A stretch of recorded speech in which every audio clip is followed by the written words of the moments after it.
습니다. 지금 주님께서는 새로운 주제를 시작하고 계십니다. 이 산상수는 구원받은 자의 삶, 하나님의 통치를 받는 하나님의 백성들의 삶이 어떠한 것인가를 보여주는 말씀인데, 이제 하나님의 백성들의 삶은 하나님의 의를 추구하는 삶이죠. 그래서 이 사람 앞에 보이려고 우리 선행을 행치 않는다는 거예요. 그럼 누구한테 보이려고 해야죠? 오직 하나님 앞에서. 하나님 앞에서 선을 행하는 거죠. 사람에게 보이려고 너희 의를 그들 앞에서 행하지 말라, 이런 주제를 이제 구제와 기도와 금식이라는 유대인들의 세 가지 대표적인 선행에 적용을 시키십니다. 이 세 가지 선행은 우리에게도 중요한 거예요. 이 구제는 사람과의 관계에서의 선행을 대표합니다. 우리 사람들과의 관계에서 실천해야 될 많은 것들이 있죠. 이제 실천해야 될 것들이 많이 있는데 그 중에서 대표적으로 구제를 말씀하시는 거예요. 그 다음에 하나님과의 이 수직적인 관계에서 또 실천해야 될 선행들이 많이 있죠. 드려야 될 것들이 많이 있죠. 그 가운데서 대표적으로 기도를 예로 드시는 거예요. 그 다음에 자기 자신과의 관계에서 자기를 절제하고 자기 몸을 복종시키는 어떤 자기 훈련, 이런 측면에서 대표적으로 금식이라는 이제 선행을 들어서 말씀하시는 것입니다. 구제와 기도와 금식할 때 사람에게 보이려고 하지 말고 누구한테 보이려고 해라? 하나님께만 보이려고 해라. 그러니까 대표적으로 하나씩 들었는데, 나머지 모든 일에 있어서도 우리가 사람 의식하지 말고 또 내 자신도 의식하지 말고 오직 누구만 의식해야 돼요? 오직 하나님만 두려워하고 하나님께만 보이기 위해서 그 일을 해야 된다라고 하는 것입니다. 자, 먼저 구제에 대해서 우리가 한번 살펴보도록 하겠어요. 구제를 행할 때 어떻게 해야 되는가? 근데 지금 이 말씀의 요지는 구제를 할 때 사람에게 보이려고 하지 말아라, 그거죠? 근데 우리는 이 구제라는 주제를 많이 이렇게 다루지 않았기 때문에 구제의 중요성부터 우리가 좀 생각해 볼 필요가 있어요. 그러니까 대표적인 선행으로 지금 구제를 들으셨다고 하는 것은 중요하다는 거예요, 안 중요하다는 거예요? 해도 되고 안 해도 되는 거예요? 아니면 반드시 해야만 되는 거예요? 반드시 필수적으로 해야만 되는 그런 그리스도인의 의무 가운데 하나가 구제입니다. 구제는 성경에서, 신구약 성경에서 하나님 나라 백성들의 기본적인 의무로 제시되고 있어요. 우리 한번 찾아봅시다. 신명기 15장 6절입니다.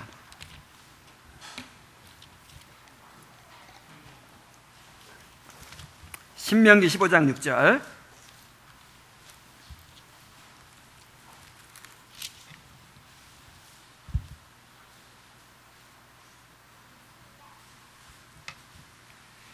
(6절입니다) 내 하나님 여호와께서 내게 허락하신 대로 내게 복을 주시리니 내가 여러 나라에 꾸어줄지라도 너는 꾸이지 아니하겠고 내가 여러 나라를 통치할지라도 너는 통치를 당하지 아니하리라. 내 하나님 여호와께서 내게 주신 땅 어느 성읍에서든지 가난한 형제가 너와 함께 거주하거든 그 가난한 형제에게 내 마음을 완악하게 하지 말며 내 손을 움켜쥐지 말고 반드시 내 손을 그에게 펴서 그에게 필요한 대로 쓸 것을 넉넉히 꾸어주라.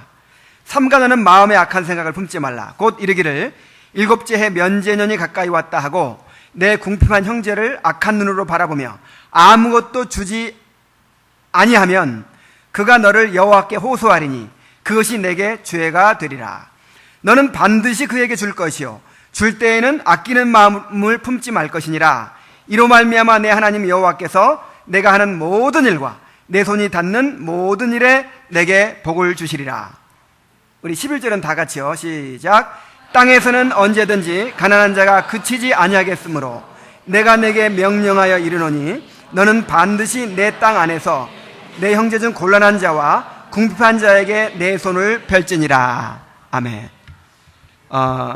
이 가난한 자를 돌보라는 이 명령, 이것은 공동체를 보존하라는 명령입니다.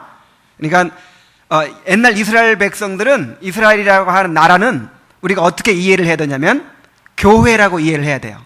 뭐라고요? 교회. 그러니까 여기를 이 말씀을 어디다 적용해야 돼요? 교회 공동체. 그러니까 이 공동체 안에는, 우리 공동체 안에는 언제든지 가난한 자가 그치지 아니할 것이다. 우리 상록교인들이 다 복받아가지고 가난한 사람이 하나도 없을 때가 있을까요, 없을까요? 그러면 안 돼요. 물론 여기 있는 사람 다 복받겠지만 또 가난한 자들이 전도돼서 들어와야죠. 예? 그래서 끊임없이 가난한 자는 있어요, 없어요? 있어요. 그래서 끊임없이 가난한 자를 우리가 돌봐야 된다, 그렇게 말씀하셨습니다. 그럼 만약에 안 도와주면 어떻게 한다 그랬어요? 악한 눈으로 바라보고, 야, 이거 주어도 내가 받아먹지 못할 거야, 줘봐야 손해볼 거야, 검은 머리 달린 짐승은 거두는 법이 아니야. 뭐 이런 마음을 품으면서 내가 줘봐야 다 소용없어, 그러면서 안 주면 어떻게 한다 그랬어요? 하나님께 호소할 텐데 하나님께서 죄를 물으신다 그랬어요. 레위기 19장 10절 제가 읽을게요. 내 포도원의 열매를 다 따지 말며 내 포도원에 떨어진 열매도 줍지 말고 가난한 사람과 거류민을 위하여 버려두라. 나는 너희의 하나님 여호와이니라. 정말 이 끝에 그 이유를 말하는 것이 너무 참 놀라워요. 나는 너희의 하나님 여호와니라. 나는 너희 하나님 여호와니까 이렇게 하라는 거예요. 너희들이 여호와 하나님의 백성이니까 당연하게 이렇게 하라는 거예요.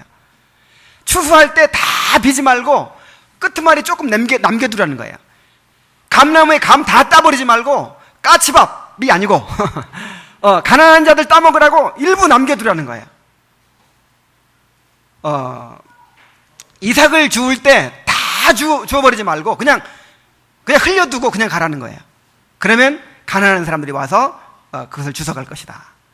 항상 가난한 자에 대한 배려를 가지고 살라 이 말이죠. 잠언 14장 31절에는 가난한 사람을 학대하는 자는 그를 지으신 이를 멸시하는 자요 궁핍한 사람을 불쌍히 여기는 자는 주를 공경하는 자니라. 가난한 사람, 얼마나 게으름 저리 가난할까, 왜 그러고 사냐, 그러면서 멸시하고 경멸하고.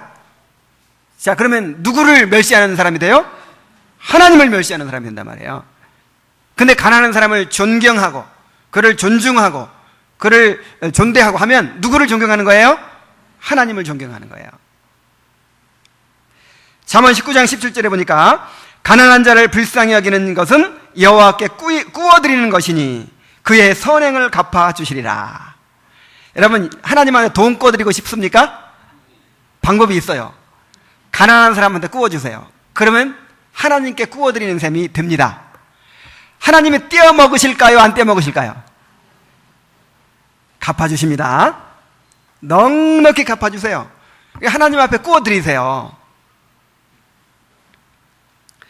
신약 성경에도 일관되게 이 구제에 대한 명령이 있어요. 누가복음 12장 33절, 우리 신약 성경을 한번 찾아봅시다. 누가복음 12장 33절.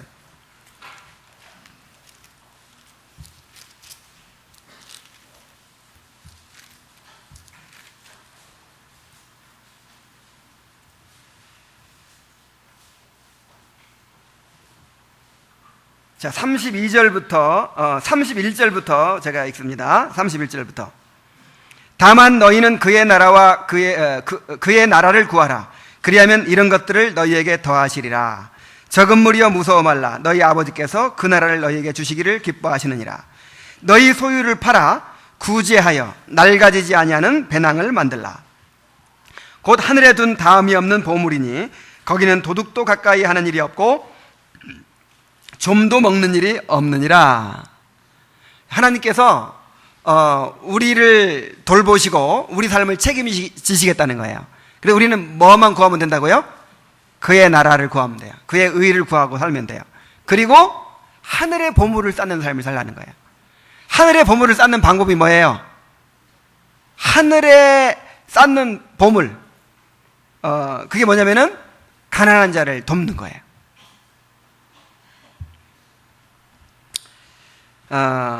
에베소서 4장 28절 우리 한번 찾아봅시다. 에베소서 4장 28절.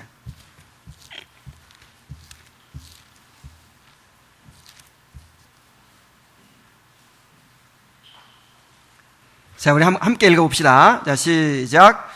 도둑질하는 자는 다시 도둑질하지 말고 돌이켜 가난한 자에게 구제할 수 있도록 자기 손으로 수고하여 선한 일을 하라. 자, 우리가 세상에서 도둑질도 하고, 뭐 도둑질까지는 안 했을지 몰라요. 그러니까 뭔가 세상 사람들의 삶의 방식은 나를 위한 삶이죠. 도둑질도 나를 위해서 한 거잖아요. 그러니까 도둑질까지는 안 하더라도 나를 위해 살았단 말이에요. 그런데 이제 나를 위해 살던 삶을 이제 회개하고 이제 구원받았죠. 그럼 그 다음부터는 누구를 위해 살아야 돼요? 하나님을 위해 살고 또 우리 이웃을 위해 살아야 돼요. 그래서 도둑질하던 사람이 이제 회개하고 손 씻었어요. 이제 다시는 도둑질 안 해. 그럼 됩니까? 아니에요. 그것으로 충분한 게 아니에요. 어떻게 하는 데까지 이르러야 돼요? 구제하는 데까지 이르러야 돼요. 남 구제하며 사는 것이 우리 그리스도의 삶의 목적이라는 거예요. 여러분, 나는 남 마음 아프게 한 적이 없어. 나는 누구 해친 적이 한 번도 없어. 여러분, 그것으로 충분한 게 아니란 말이에요. 남 해치지 않고 마음 아프게 하지 않고 요것이 그리스도인의 삶의 목적이 아니고 어떻게 하는 게 제 목적이에요? 구제하는 게 목적이에요. 다른 사람을 위해서 섬기고 베풀고 나누는 삶이 우리 그리스도의 삶이라는 거예요. 구원받은 자의 삶이라는 거예요. 왜요? 받았으니까. 받았어요? 안 받았어요? 조금 받았어요? 많이 받았어요? 모든 것을 받았습니다, 여러분. 받았는데 안 받은 것처럼 하면 준 사람이 정말 섭섭합니다. 정말 우리 그리스도인의 윤리는 나는 모든 것을 받았다. 나는 복권 당첨됐다. 무슨 복권? 하늘의 복권. 하늘의 복권에 당첨됐다. 그런 고백으로 살아가는 사람들이 그리스도인들이에요. 복권 당첨된 사람들이 뭐 안 받은 것처럼 그러면 안 된다 이 말입니다. 여기 이제 신약 성경에서도 계속 찾아볼 구절들이 많이 있는데 내가 뒤에 또 인용할 거니까 이제 여기까지만 찾아보겠어요. 왜 구제가 중요합니까? 이 구제가 왜 중요하냐면은 하나님 나라의 성격을 보여주기 때문에 그래요. 자, 뭘 보여준다고요? 이 구제에는요, 하나님 나라가 어떤 나라인지, 하나님 나라가 어떤 곳인지, 그 하나님 나라의 성격을 가장 잘 드러내는 것이 바로 구제입니다. 구제.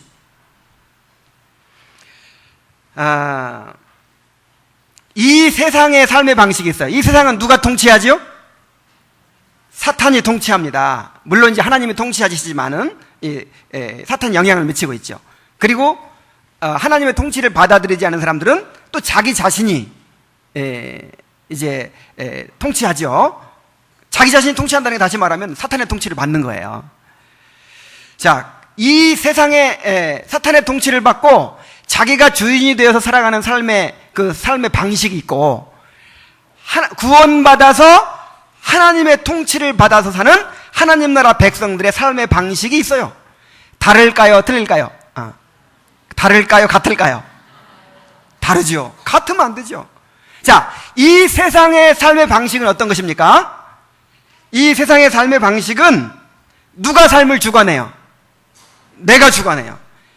내가 스스로 하나님이 되어서 내 삶을 주관하고 통제하고 내가 나한테 달린 거예요. 나한테.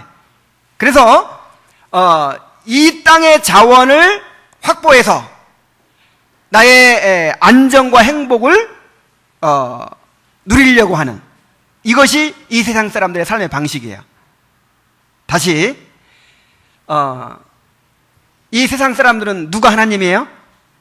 내가 내 행복 책임져야 돼요. 내가 내 필요한 거 내가 책임져야 된다니까? 누가 하나님이라고요? 내가 하나님이에요. 내가 하나님 노릇해야 돼요. 그래서 내가 이 땅의 자원들을 쌓아서 열심히 돈도 벌고 열심히 뭔가를 쌓아서 그 다음에 그거를 바탕으로 해서 이제 안전과 행복을 확보하겠다, 그걸 누리겠다 라고 하는 것이 이 땅의 삶의 방식이에요. 자, 그러다 보니까 이 땅의 자원으로 충분해요? 안 충분해요? 충분하지 않죠. 우리는 하나님의 자원으로 살아가는 사람인데 하나님과 관계가 끊어져 버리고 이 땅의 자원으로 살아가니까 부족할 수밖에 없죠. 부족하니까 어떻게 해야 돼요? 경쟁해야 돼요. 경쟁해가지고 뛰어난 사람은 더 많이 차지하겠죠. 근데 자원은 한정도 있는데 한 사람이 더 많이 차지해버리면 나머지는 어떻게 돼요? 못 차지해요. 우리 형제간들이 7남매인데 계란 후라이 7개를 항상 만들어요. 그것도 특별한 날. 근데 그냥 욕심 많은 사람이 2개를 먹어버린단 말이에요. 그럼 나머지 누군가 하나는 못 먹어요. 그러니까 눈에 불을 켜고 밥상만 왔다 하면 그냥 내 몫을 얼른 차지해야 돼. 그래서 자원은 제한되어 있는데 그 다음에 이제 내가 내 몫을 빨리 차지하려면, 근데 죄가 있잖아요. 죄가 내 몫만 차지하면 되는데 더 많이 차지해서 많이 확보를 해놔야 내가 내 안전과 행복이 보장되죠. 그러니까 더 많이 차지한단 말이에요. 더 많이 경쟁해가지고 머리 좋은 사람, 힘 좋은 사람, 뛰어난 사람들이 더 많이 차지해버려요. 그러면 이제 많이 가진 사람은 많이 가지고 적게 가지면 적게 가지고 빈부격차가 생기겠죠. 양극화가 생기겠죠. 그러면 이제 또 어떻게 되느냐, 이 많이 가진 사람들이 적게 가진 사람들을 착취하게 돼요. 압제를 하게 돼요. 이거는 꼭 그렇게 하려고 해서 하는 것이 아니라 더 이윤을 많이 남기고 더 내가 돈을 많이 벌고 더 하려고 막 하면요, 누군가는 그렇게 어려움 당하게 생겼어요. 예를 들어서 대기업이 어떻게 하면 이윤을 더 많이 남길까? 저 골목까지 다 뭡니까? 슈퍼를 다 세우자. 그래, 대기업이 골목골목마다 막 빵집 만들고 막 슈퍼 만들고 막 피자 가게 만들면 그럼 어떻게 되겠어요? 그럼 이제 대기업은 점점 이제 이윤에 들어가겠죠. 그러면 그때 죽는 사람들이 누구예요? 그 영세 상인들은 다 이제 대기업의 이제 근로자들 될 수밖에 없는 거잖아요. 이 관계가 점점 심해지면요, 의도하지 않았지만 착취와 압제 이런 것들이 일어나게 돼요. 여기 이제 자본주의 사회의 모순입니다. 그래서 지금 박근혜 대통령이 뭘 내세웠어요? 경제 민주화. 이 경제 민주화를 해야 된다. 이게 옛날 지난 대선 때만 같으면 이게 공산주의 이론이라고 했을 판인데 이게 지금 얼마나 시급하면 이런 말을 이런 구호를 내세웠겠어요. 어쨌든 이것이 하나님 없는 이 세상 사람들의 삶의 방식이라는 거예요. 그래서 이 사회는 경쟁과 착취와 소외와 억압을 낳을 수밖에 없어요.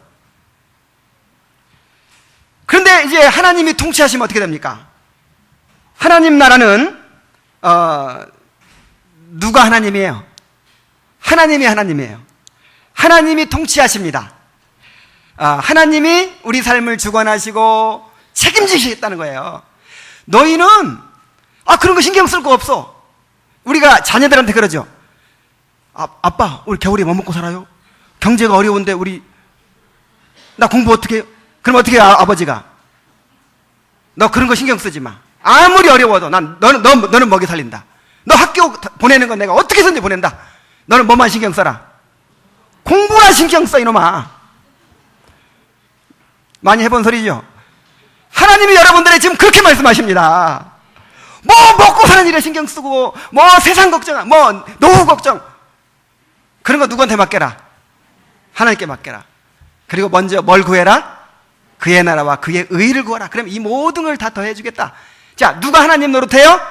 하나님이 하나님 노릇을 해주십니다. 하나님 우리를 통치하시고 우리를 주관하시고 우리 삶을 책임지십니다. 믿습니까? 이런 믿음을 가진 사람들이 그리스도인이란 말이에요. 자, 그러면 삶의 방식이 다를 수밖에 없어요. 하나님 없을 때는 누가 자원을 확보해야 돼요? 내가 어떻게든 의지할 내 물질을 쌓고 내 명예를 쌓고 내 힘을 쌓아야 된다니까. 그걸 쌓아놓고 뱉어드리며 살아야지. 근데 이제 누가 책임진다고요? 하나님이 책임지니까 나는 그의 나라와 그의 의를 구하면서 이제는 하나님을 의지해서 살아가요. 믿음으로 살아가요. 하나님께서 우리에게 공급해 주신다고 약속해 주셨잖아요. 공중하는 새를 보라. 그 새들 누가 먹인다? 내가 다 먹인다. 새 굶어 죽었다는 소리 들어봤어요? 들에 핀 백합화를 봐라. 백합화가 이 들꽃을 말하는데 이름 모를 들꽃들을 보세요. 올해는 들꽃이 힘이 없어가지고 색깔이 없었더라. 그런 거 봤어요? 그거 하나님이 입히십니다. 하나님이 입히셔서 오늘 예배 끝나고 가다가 이름 모를 들꽃 볼 때 한번 보세요. 누가 입혔어요? 하나님이 입혔어요. 하나님이 먹이십니다. 하물며 너희일까 보냐. 그리스도의 십자가로 구속한 내 자녀들을 내가 어떻게 굶기겠느냐? 내가 어떻게 헐벗게 하겠느냐? 이 믿음이 적은 자들아.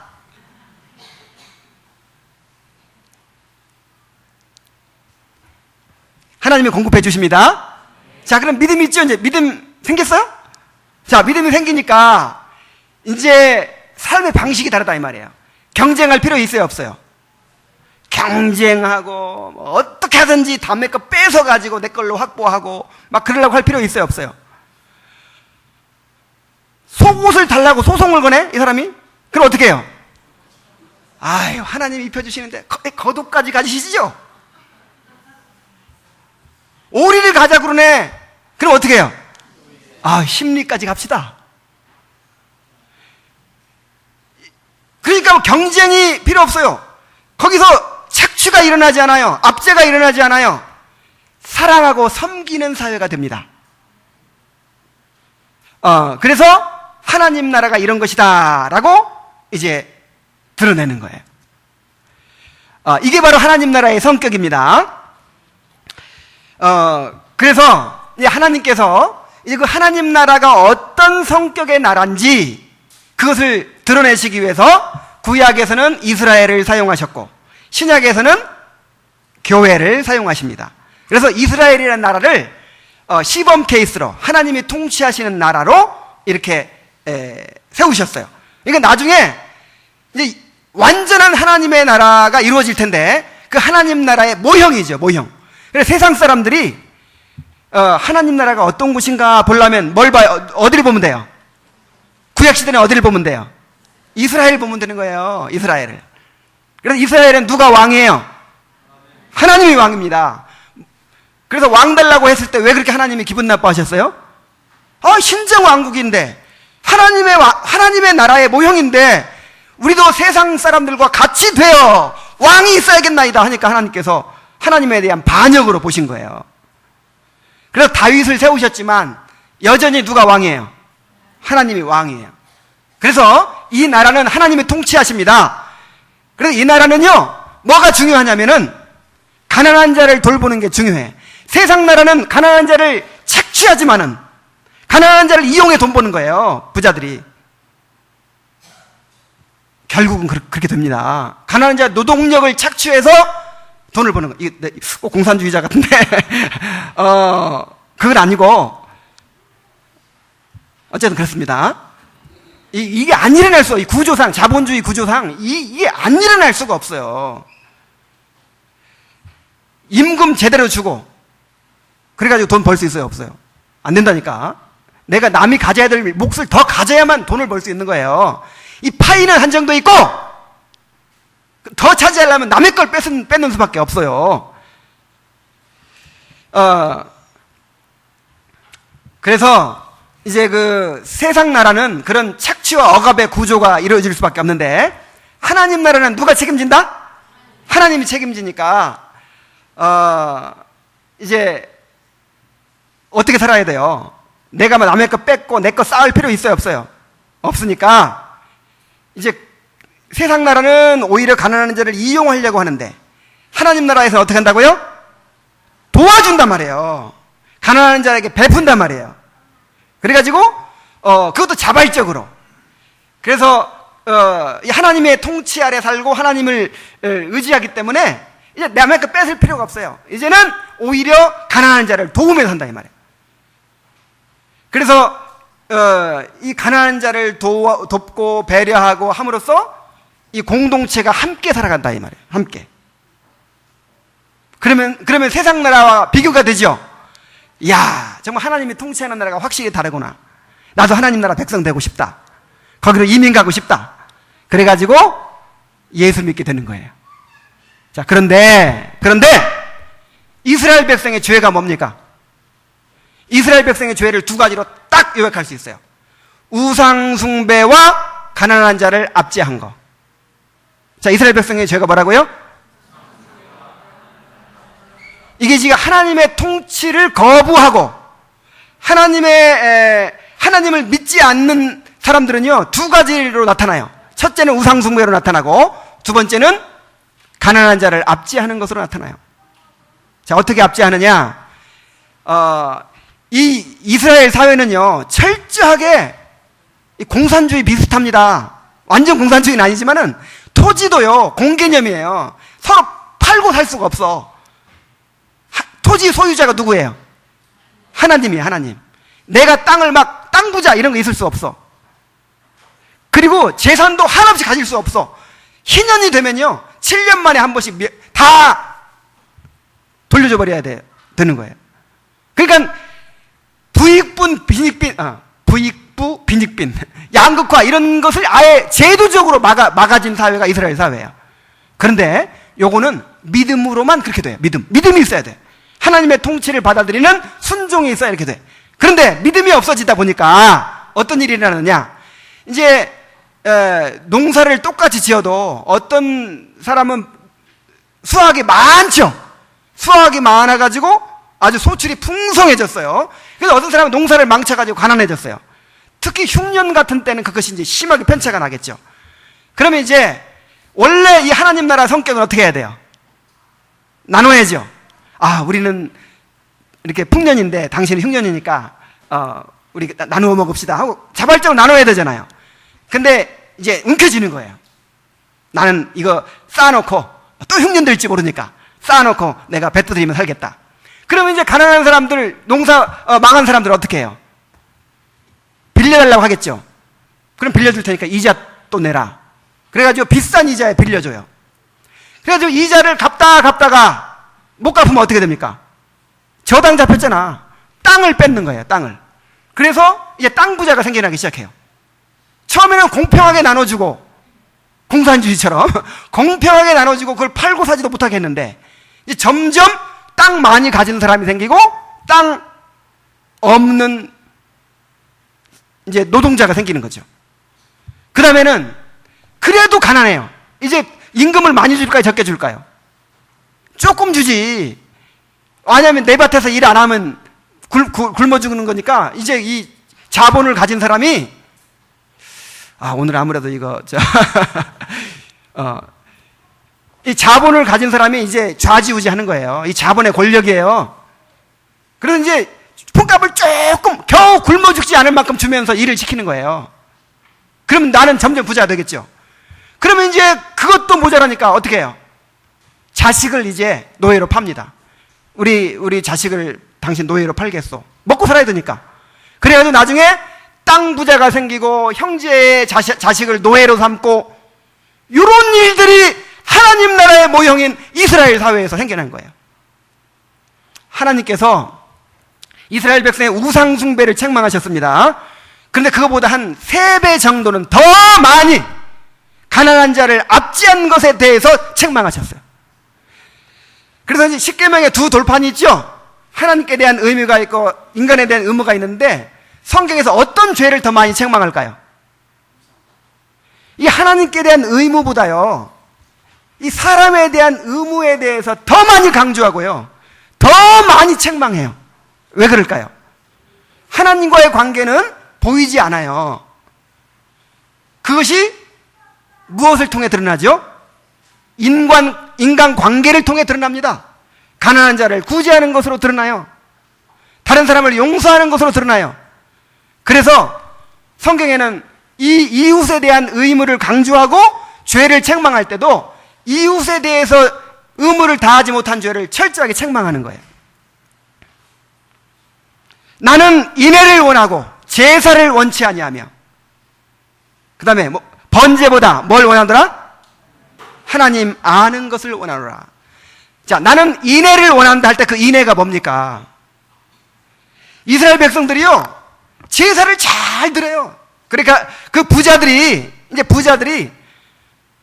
그렇게 이잣돈 받아먹고, 그 다음에 저당 잡힌 땅 이제 더 차지해 땅 불리고, 그 다음에 나중에는 이제 노동자, 근로자들, 자녀들 노예로 삼고, 그러면서 점점 부자 되죠? 하나님 감사합니다. 하나님이 복 주셔서 이렇게 우리가 풍성하게 부자가 됐습니다 하면서 11조 드리고, 그 다음에 제사를 또 얼마나 정성껏 잘 드리는지 모르겠어요. 근데 하나님이 말씀하시는 거예요. 나는 그거 원하지 않는다. 내가 제사를 원치 아니하고 긍휼을 원한다. 내가 인애를 원한다. 그 말이에요. 가난한 자를 압제하면서 굶어 죽어가는 사람 돌아보지도 않으면서 나한테 와서 그렇게 제사만 잘 드린다고 내가 그걸 받겠느냐? 그것이 나에 대한 참 신앙이냐? 하나님은 이스라엘 나라를 통해서 하나님 나라를 세상에 드러내고 싶으셨던 거예요. 그런데 이스라엘 나라가 세상 나라와 다름없이 돼버린 거예요. 하나님께서 어찌 진노하지 않으실 수가 있었겠습니까? 그래서 이스라엘이 멸망한 이유는요, 첫째는 우상숭배, 둘째는 가난한 자를 압제한 것입니다. 자, 이제 이스라엘 나라는 실패했어요. 하나님 나라의 모형으로서 실패했어요. 그래서 이제는 하나님께서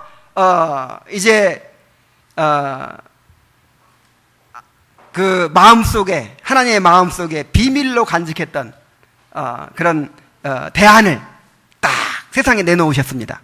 그것이 바로 교회입니다. 교회. 인간의 죄성 때문에 안 돼. 제도를 아무리 토지 공개념을 만들고 아무리 희년 제도를 만들고 율법을 만들고 별짓을 다 해도 안 돼. 공산주의로도 안 되고 자본주의로도 안 되고 어떤 제도로도 인간 사회는요 안 돼요.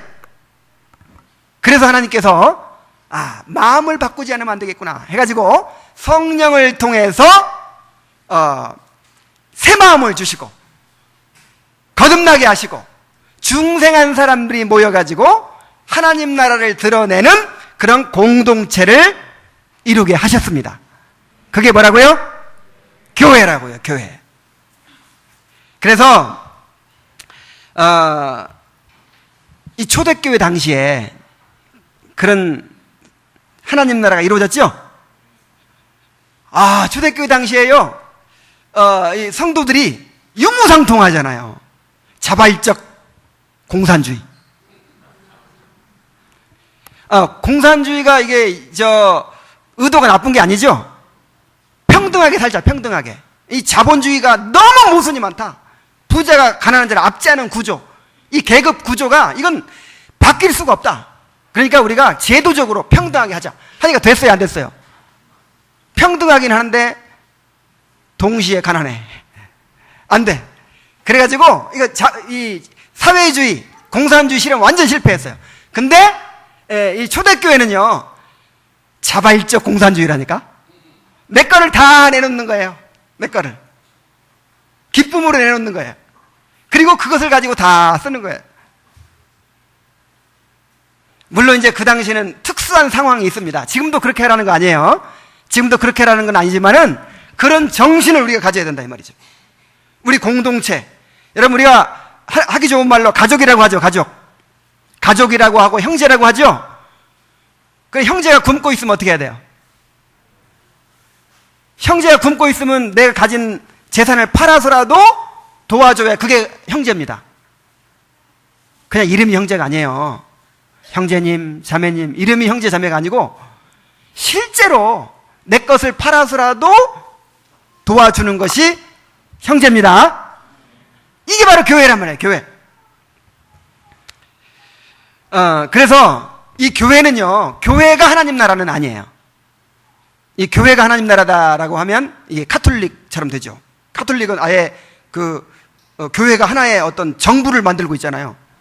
바티칸. 응? 교회가 하나님 나라는 아니지만은 하나님 나라의 백성들이고 하나님 나라를 보여주는, 말하자면 공동체죠. 우리 한번 따라해 봅시다. 하나님 나라를 드러내는 공동체. 자, 꼭 기억하세요. 이 교회를 통해서 세상 사람들은 하나님 나라를 봅니다. 그래서 초대교회가 극심한 핍박이 있었어요. 사도들이 다 죽고 나서 본격적으로 핍박이 시작되는데, 예수 믿으면 다 감옥 갑니다. 예수 믿으면 재산 뺏깁니다. 예수 믿으면 가족들부터 쫓겨납니다. 그런 걸 뻔히 봐요, 이방인들이. 보면서도 예수 믿겠다고 자발적으로 찾아와요. 10년에 40%씩 증가했다는 거예요. 그 당시에는 전도라는 게 없어요. 예수 믿으세요. 예수 믿으세요. 이게 없어요. 왜냐면 그렇게 하면 어떻게 되니까? 잡혀가니까. 전도했다면 잡혀가요. 그러니까 전도라는 게 없었대요, 당시에는. 초대교회사에 보면. 순전히 이 교회 공동체를 보면서, 이야, 우리 로마 제국이 이룰 수 없는 그런 이상사회가 이 공동체에서 이루어지고 있다. 세상에 어떤 제도가, 어떤 나라가 꿈꿀 수도 없는 그런 이상적인 그런 관계가 이 공동체를 통해 이루어지고 있다. 나도 거기에 속하고 싶다. 이런 것들 때문에 그렇게 로마 제국 전체가 다 이제 기독교 국가가 되는 그런 일들이 일어났다는 거예요. 그래서 이 교회가 하나님 나라를 드러내는 공동체라는 사실을 우리가 꼭 기억해야 될 줄로 믿습니다. 이 상록교회를 통해서 세상 사람들이 하나님 나라를 봐야 돼요. 그래서 일단 이 공동체를 이루는 것이 너무 중요한 거예요. 일단 이 공동체라고 하는 것이 무언가를 이루기 위한, 전도 잘하기 위한 어떤 그런 수단이 아니고 목적 자체예요. 목적 자체. 자, 보세요. 우리가 보고 들은 바를 너희에게도 전함은 너희로 우리와 뭐가 있게 하려 함이니? 사귐이 있게 하려 함이니. 이 사귐은 하나님과 그의 아들 예수 그리스도와 함께하는 사귐이라. 전도의 목적도 뭐예요? 하나님 나라를 드러내는 공동체를 만들기 위해서 전도하는 거예요. 자, 그러니까 이 구제가 얼마나 중요하겠습니까? 그래서 이 구제는 신앙생활의 필수적인 요소라 이 말이에요. 자, 구제가 뭐라고요? 그 있는 사람들이나 하는 것이고, 그 다음에 그 해도 그만 안 해도 그만 이것이 아니고, 그냥 기도가 필수적인 요소죠. 기도가. 예배가 필수적인 요소죠. 그런 것처럼 구제가 필수적인 요소라 이 말이에요. 하나님께 대한 신앙은 가난한 자에 대한 사랑으로 드러난다고 했습니다. 야고보서 1장 26절 찾아봅니다.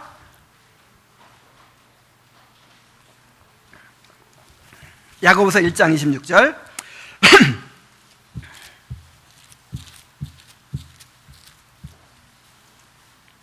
자, 우리 함께 읽어봅시다. 자, 시작.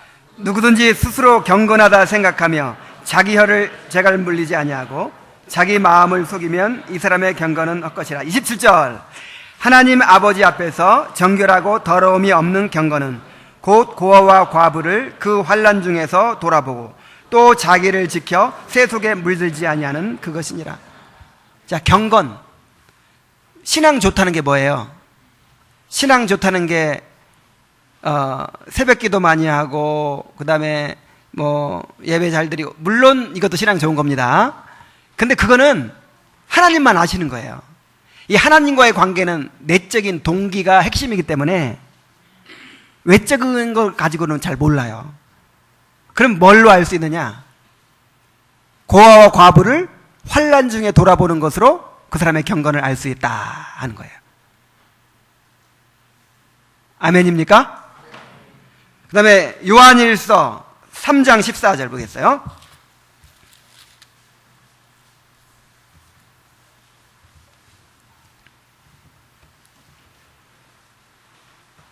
요한일서 3장 14절입니다. 우리는 형제를 사랑함으로 사망에서 옮겨 생명으로 들어간 줄을 알거니와 사랑하지 아니하는 자는 사망에 머물러 있느니라.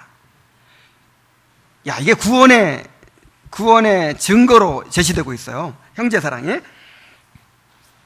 그 형제를 미워하는 자마다 살인하는 자니 살인하는 자마다 영생의 그 속에 거하지 아니하는 것을 너희가 아는 바라. 그러니까 구원 받은 사람도 미워할 수 있어요, 없어요? 있죠. 근데 계속 미워할 수는 없어요. 왜냐하면 성령이 계셔서 이 회개하지 않을 수가 없어요. 근데 회개하지도 않고 계속 미워하는 삶을 산다. 그럼 이 말씀대로 하면 뭐예요? 구원 받은 거예요, 안 받은 거예요?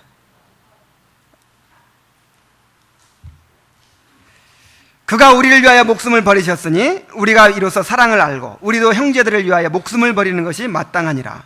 아이고, 목숨까지 버려야 되네. 누가 이 세상의 재물을 가지고 형제의 궁핍함을 보고도 도와줄 마음을 닫으면 하나님의 사랑이 어찌 그 속에 거하겠느냐. 자녀들아, 우리가 말과 혀로만 사랑하지 말고 행함과 진실함으로 하자. 그러니까 이 형제가 궁핍함을 보고도 도와줄 마음을 막으면 하나님의 사랑이 있는 거다, 없는 거다? 없는 거다 그랬어요.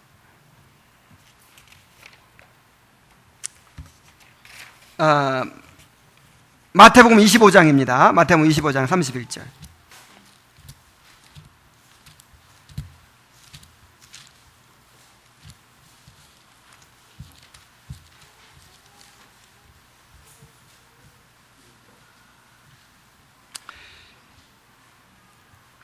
자, 인자가 자기 영광으로 모든 천사와 함께 올 때에 자기 영광의 보좌에 앉으리니 모든 민족을 그 앞에 모으고 각각 구분하기를 목자가 양과 염소를 구분하는 것 같이 하여 양은 그 오른편에 염소는 왼편에 두리라. 그때 임금이 그 오른편에 있는 자들에게 이르시되 내 아버지께 복받을 자들이여 나와 창세로부터 너희를 위하여 예비된 나라를 상속하라. 내가 줄일 때에 너희가 먹을 것을 주었고 목마를 때에 마시게 하였고 나그네 되었을 때에 영접하였고 헐벗었을 때에 옷을 입혔고 병들었을 때에 돌보았고 옥에 갇혔을 때에 와서 보았느니라. 이에 의인들이 대답하여 이르되 주여, 우리가 어느 때에 주께서 줄이신 것을 보고 음식을 대접하였으며 목마르신 것을 보고 마시게 하였나이까? 어느 때에 나그네 되신 것을 보고 영접하였으며 헐벗으신 것을 보고 옷 입혔나이까? 어느 때에 병드신 것이나 옥에 갇히신 것을 보고 가서 배웠나이까? 하리니 임금이 대답하여 이르시되 내가 진실로 진실로 너희에게 이르노니 너희가 여기 내 형제 중에 지극히 작은 자 하나에게 한 것이 곧 내게 한 것이니라 하시고 또 왼편에 있는 자들에게 이르시되 저주를 받은 자들아, 나를 떠나 마귀와 그 사자들을 위하여 예비된 영원한 불에 들어가라. 내가 줄일 때에 너희가 먹을 것을 주지 아니하였고 목마를 때에 마시게 하지 아니하였고 나그네 되었을 때에 영접하지 아니하였고 헐벗을 때에 옷 입히지 아니하였고 병들었을 때에 옥에 갇혔을 때에 돌보지 아니하였느니라 하시니 그들도 대답하여 이르되 주여, 우리가 어느 때에 주께서 줄이신 것이나 목마르신 것이나 나그네 되신 것이나 헐벗은 것이나 병드신 것이나 옥에 갇히신 것을 보고 공양하지 아니하였나이까? 이에 임금이 대답하여 이르시되 내가 진실로 너희에게 이르노니, 다 같이 시작. 이 지극히 작은 자에게 곧 내게 하지 아니한 것이니라 하시니라. 그들은 영벌에 의인들은 영생에 들어가리라. 참 이상한 내용이 나오죠. 마지막 심판 때에 뭐가 기준이에요? 지극히 작은 자 하나를 병들었을 때 돌아보고 굶주릴 때 먹이고 이렇게 도와준 거, 그걸 기준으로 해가지고 한 사람은 영생에 들어가고 한 사람은, 한쪽은 영벌에 들어간다 이 말이에요. 그러면 구제 열심히 하는 조건으로 천국 간다는 말인가요? 그게 아니고 이 결과론적이라는 말이에요. 결과론적으로. 그러니까 진짜 은혜 받은 사람은, 진짜 복권 당첨된 사람은 쓰게 돼 있다 이 말이에요. 돌아보게 돼 있다 이 말이에요. 여러분, 심판을 항상 행위로 합니다. 뭘로 한다고요? 왜 행위로 합니까? 믿음의 증거가 행위이기 때문에.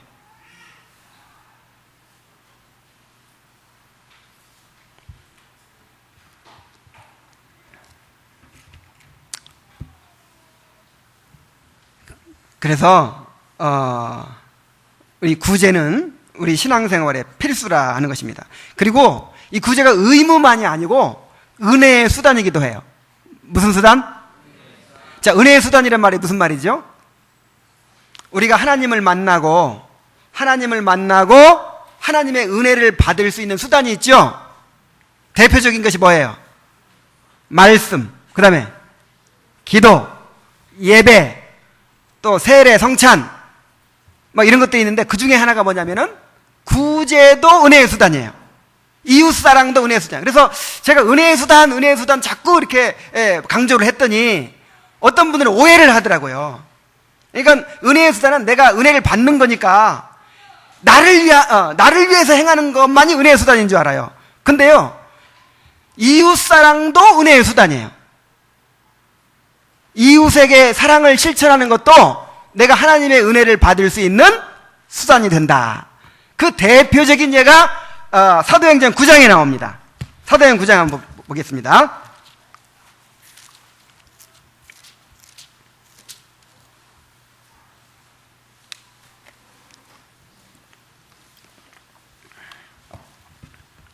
자, 봅니다. 사울이 주의 제자들에게 대하여 지금 내가 어딜 찾았죠? 9장이 아니라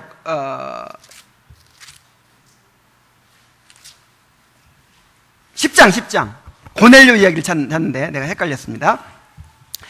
가이사라에 고넬료로 하는 사람이 있으니 이달리아 부대라는 군대의 백부장이니라. 그가 경건하여 온 집안으로 더불어 하나님을 경외하며 백성을 많이 구제하고 하나님께 항상 기도하더니 하루는 제 9시쯤 되어 환상 중에 밝히 봄에 하나님의 사자가 들어와 이르되 고넬료야. 고넬료가 주목하여 보고 두려워 이르되 주여 무슨 일이니까? 천사가 이르되 내 기도와 구제가 하나님 앞에 상달되어 기억하신 바가 되었으니 내가 지금 사람들을 요바에 보내어 베드로로 하는 시몬에 청하라. 자, 고넬료 구원 받은 사람이었어요? 안 받은 사람이었어요? 구원 안 받은 사람인데 구도자예요. 구도자. 하나님을 알고 싶어요. 구원받고 싶어요. 은혜 받고 싶어요. 그래서 열심히 한 일이 뭐예요?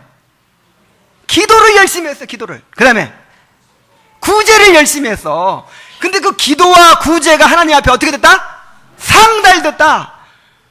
기도와 구제 열심히 하다가 구원받았어요. 그러면 기도와 구제가 조건이 돼서 구원받았냐? 그건 아니고 이 은혜의 수단이란 말이에요. 은혜의 수단.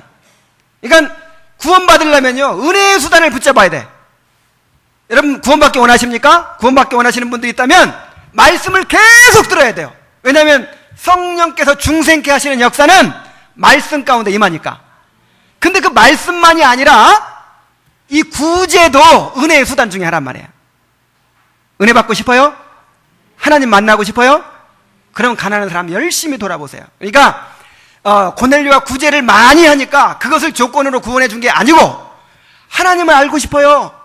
구원받고 싶어요. 그래서 하나님께서 원하시는 일을 막 하는 거예요. 기도하고 그 다음에 하나님이 구제하는 걸 기뻐하시잖아요. 배웠어. 유대교회에서. 그래서 열심히 구제하는 거예요. 바리새인도 열심히 기도하고 구제했지만 바리새인은 인정 못 받았죠. 이건 자기 의로 나를 나타내려고 했기 때문에 못 받았지만 이 고넬료는 하나님을 알고 싶은 그 갈망이 구제로 표현된 거예요. 구제 열심히 하다가 그것이 하나님께 상달돼서 구원받았습니다. 그래서 여러분 은혜 받으려면 이웃사랑을 열심히 실천하세요. 요한일서 4장 12절에 하나님을 본 사람이 없으되 우리가 서로 사랑하면 하나님의 사랑이 우리 안에 온전히 이루어지느니라. 이거 벌써 찾았네. 어느 때나 하나님을 본 사람, 한번 읽어봅시다. 시작. 어느 때나 하나님을 본 사람이 없으되 만일 우리가 서로 사랑하면 하나님이 우리 안에 거하시고 그의 사랑이 우리 안에 온전히 이루어지느니라. 아이고 나는 하나님을 좀 알고 싶은데 도대체 하나님의 사랑을 깨달을 수가 없어. 좀 사랑 좀 하세요. 열심히 사랑하면 그 사랑 가운데 하나님께서 임재하십니다. 그래서 구제는요 은혜의 수단이란 말이에요. 은혜의 수단. 좋은 거예요? 안 좋은 거예요? 우리가 막 무거운 의무예요? 아니면 은혜 받을 수 있는 통로예요? 그래서 모든 그리스도인들이 구제를 실천해야 됩니다. 아, 나는 지금 어려워서 구제할 여력이 없어요. 아니에요. 여러분, 기도를 모든 그리스도인 실천해야죠. 예배를 모든 그리스도인 실천해야죠. 구제도 똑같아요. 모든 그리스도인 실천해야 돼요. 아이고, 나는 지금 얻어먹게 생겼는데요. 그래도 해야 돼요. 그래서 이런 말이 있어요. 유대인들이 하는 말이, 구걸하는 거지에게도 구제할 의무가 있다. 근데 실제로 구걸하는 거지도, 여러분 혹시 여기 구걸하는 분 계십니까? 그렇더라도 구제하세요. 그렇더라도. 꽃동네라고 아시잖아요. 꽃동네. 그거 어떻게 해서 세워졌냐면, 어떤 노인이 이제 구걸하는 처지에 빠진 거예요. 그래서 구걸에다가 먹고 사는데, 그 다리 밑에서 이제 다른 사람들하고 함께, 다른 거지들하고 함께 이제 잠을 자면서 이 집집마다 돌아다니면서 구걸에다가 먹고 사는데, 보니까 병 들어가지고 구걸도 못하는 사람이 있는 거야. 구걸조차도 못해. 그래서 내가 구걸하러 다닐 수 있는 것만 해도 내가 축복이다. 그런 생각이 들어가지고 이제 구걸해다가 구걸 못하는 사람을 먹이는 거예요. 그래서 그 꽃동네 가면은 뭐라고 써있냐면은, 구걸할 수만 있어도, 그 다음에 뭐죠? 그 뒤에는 잊어버렸네. 예? 구걸할 수 있는 힘만 있어도 주님의 은총이다. 여러분, 구걸할 수 있는 힘이 있어요? 다 구걸은 할 수 있겠네. 그러면 구걸 못하는 사람 어디다 먹이세요. 그게 구제입니다. 그래서 어떤 형태로든 가난한 자를 돕는 그런 것을 실천해야 된다 이 말이에요. 이거 굉장히 참 중요해서 참 우리가 적용을 해야 되는데, 그러니까 이제 우리가 구제 그러면 뭐부터 생각해요? 양로원, 고아원 이렇게 생각하죠? 양로원, 고아원 해야 됩니다. 해야 되는데 1차적인 이 성경에서 말하는 구제의 1차적인 목적은 뭐예요? 공동체. 이 공동체 안에 있는 사람들이, 이 세상은 부익부 빈익빈이고 양극화지만은 이 공동체 안에서는 좀 여유 있는 사람이 어려운 사람 돌아보고 이런 것을 실천하라는 거죠. 그래서 세상과 다른 공동체를 보여주라 이 말이죠. 그러니까 일단 어디가 우선순위예요? 이 공동체가 우선순위예요. 이 교회가 우선순위입니다. 그래서 교회 안에 가난한 사람들, 어려운 사람들을 도와줘야 돼. 그런데 무조건 도와주는 것도 안 돼.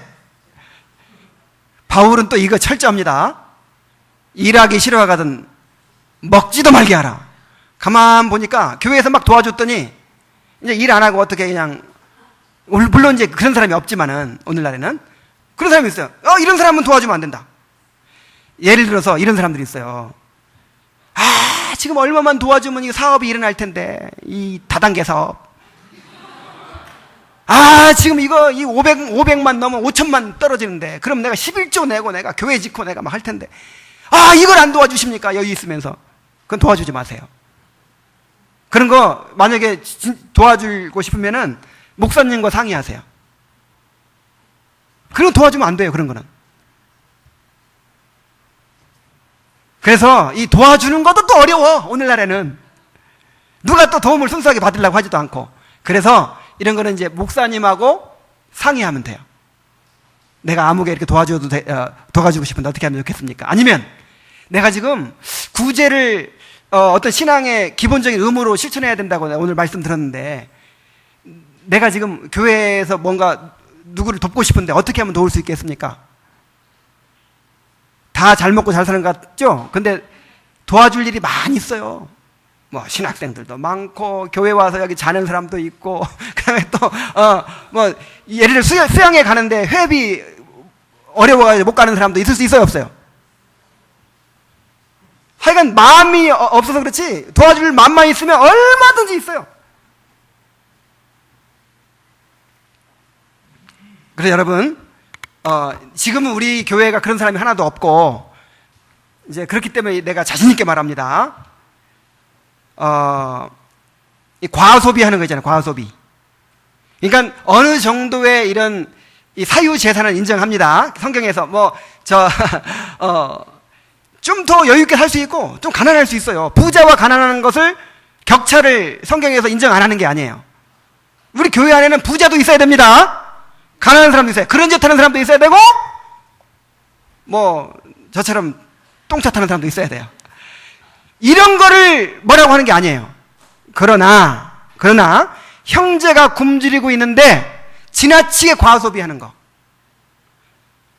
몇백만 원짜리 가방 사는 거, 이건 죄입니다. 아무리 내가 부자가 돼도 이 재산이 누구 거예요? 그래서 이제 부자가 되면 좀 더 여유 있게 누릴 수 있어요. 평수 좀 넓은 살고, 이걸 말하는 게 아니에요. 좀 심한 사람은 어떻게 말하냐면은, 지금 선교지에서는 지금 이렇게 고생하고 있는데 우리가 고기 먹어도 되겠습니까? 고기도 먹지 말고 놀러 가지도 말고 이런 거 다 선교비 보내야 한 영혼이라도 살리죠. 그런 사람들은 하나님을 가난뱅이로 보는 거야. 하나님은 우리 고기도 주시고 선교지에 선교비도 공급해 주시는 부자 하나님이십니다. 그래서 너무 극단적으로 가면 안 돼요. 우리도 빈곤에 처할 줄도 알고, 그 다음에 풍부에 처할 줄도 알아야지. 어쨌든 한번 좀 비싼 것도 먹고 그래야지. 그러나 필요 이상으로 요즘에 아이들 것까지, 이제는 이제 사람들이요, 점점 속이 허해져 가니까 내가 소비하는 것으로 나를 증명하려고 그래요. 내가 지금 타는 차가 뭐다, 우리 아이가 입고 있는 이 옷이 뭐다, 우리 아이 유모차가 150만 원짜리다, 이런 거 가지고 자기를 증명하려고 한다니까. 이건 세상 사람들의 삶의 방식이에요. 우리 그리스도인이 그래서는 안 돼요. 그래서 좀 좋은 거, 어느 정도지, 지나치게 무슨 명품, 이 사치품을 이렇게 바꿔 말한 것이 명품이에요. 그 몇백만 원짜리 가방 들고 다니면 어디가 빛나요? 티셔츠 하나에 50만 원, 스타킹 하나에 8만 원, 그런 거는 안 된다 이 말이에요. 그런 분이 없으니까 지금 하는 말이에요. 왜냐하면 앞으로 부자들이 될 거니까. 부자들이 안 될 것 같은데 이런 말 할 필요가 없는데, 이제 부자들이 될 것 같으니까 제가 미리 이런 말씀을 드리는 것입니다.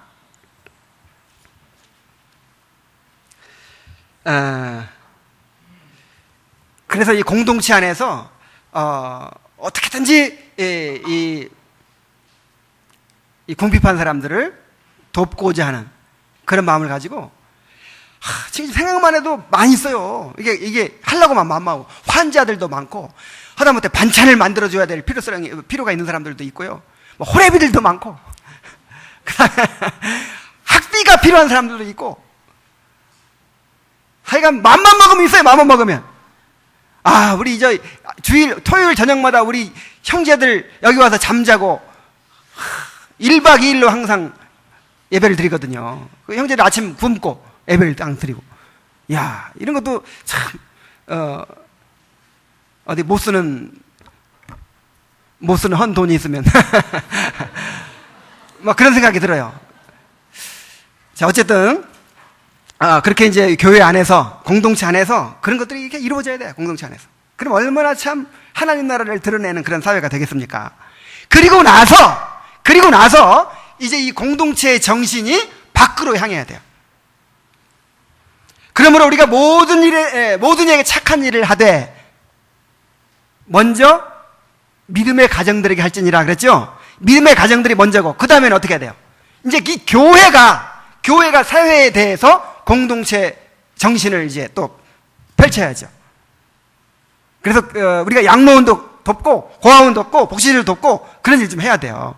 이제 우리가 지금 너무 작은 교회가 큰 어떤 그런 사명을 감당하다 보니까 딴 데는 신경을 지금 못 쓰고 있어서 그런 부분에는 좀 약한 편인데, 앞으로 그런 부분에서도 우리 교회가 좀 이렇게 관심을 가지고 해나가야 될 줄로 믿습니다. 중요한 것은 공동체 정신이라며. 공동체 정신. 예를 들어서 요즘 전기가 언제 지금 그걸 뭐라고 그러죠?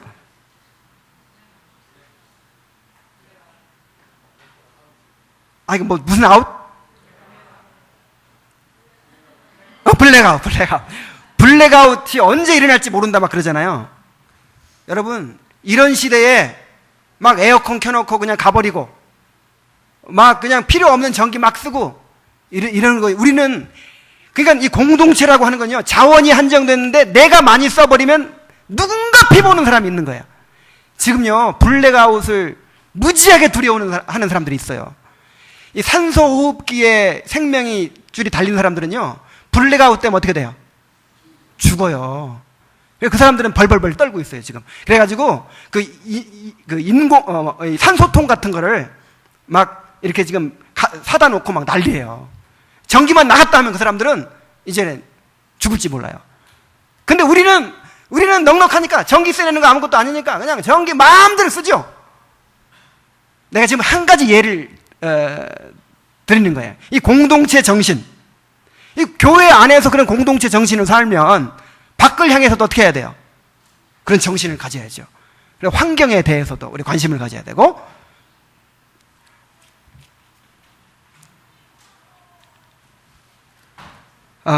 이게 너무 길어져가지고 다 못하겠네. 자, 여러분들을 긍휼히 여겨서 여기까지만 하겠습니다. 감사하죠? 하나님의 은혜에 감사하죠? 그래서 나머지는 이제 진짜 본론이 남았어요. 오른손이 하는 일을 왼손이 모르게 하라. 이것에 대해서는 다음 주에 짧고 굵게 다음 주에 이렇게 말씀드리도록 하겠습니다. 기도하겠습니다. 하나님 아버지, 하나님 나라 백성이 어떻게 살아야 될지, 구원받은 자가 자의 삶이 어떤 것인지를 우리에게 가르쳐 주셔서 감사드립니다. 아버지 하나님, 우리의 구원받은 그 생명력이 더 크게 나타나서 우리가 이웃사랑으로 가난한 자를 돕는 것으로 드러나게 하여 주시옵소서. 그래서 상록교회 공동체가 하나님 나라를 드러내는 공동체가 되게 하여 주시옵소서. 예수님의 이름으로 기도하옵나이다. 아멘.